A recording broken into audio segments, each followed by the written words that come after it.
Yo, what is up YouTube? In today's video we'll be unboxing a $350 custom keyboard from ProKey. But before we get into that, there's something pretty cool in this box that I want to unbox and show you guys. So as many of you know, I just turned 18 and I also graduated from high school. In this box is something that I've wanted for a very long time, and here it is. The Jordan 1 University Blues. I wanted to unbox and show you guys these because these are something that I would not be able to have without you guys, and I just want to thank you for supporting my streams, my YouTube videos, and pretty much any posts on all social media, so thank you for that. If you enjoyed this video and want to support me, make sure to drop a like and subscribe. I'm now on summer break, so I should be dropping a lot of content these next few weeks. Without further ado, let's unbox this keyboard. Alright, so first off with the packaging, it's pretty standard, kind of like KBD fan. So let's go ahead and get into the unboxing. For the specs of the keyboard, we got Tealios V2, we have an aluminum plate, we have a box jade as the escape key, and a frosted acrylic case. We got our stabilizers, and we also have the Tealios V2 lubed with Krytox G305. This is a pretty solid build. Let's go ahead and put some keycaps on it so we can do a sound test.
I really like the blue to pink gradient.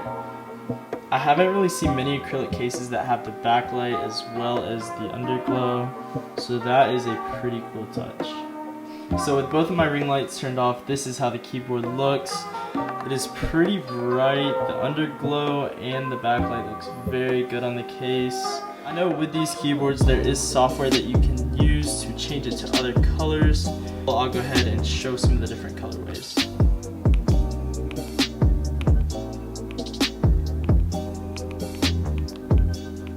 I've been using this keyboard for about a week now, so here's my final thoughts. I have used a good bit of custom keyboards, and this is the best one by far.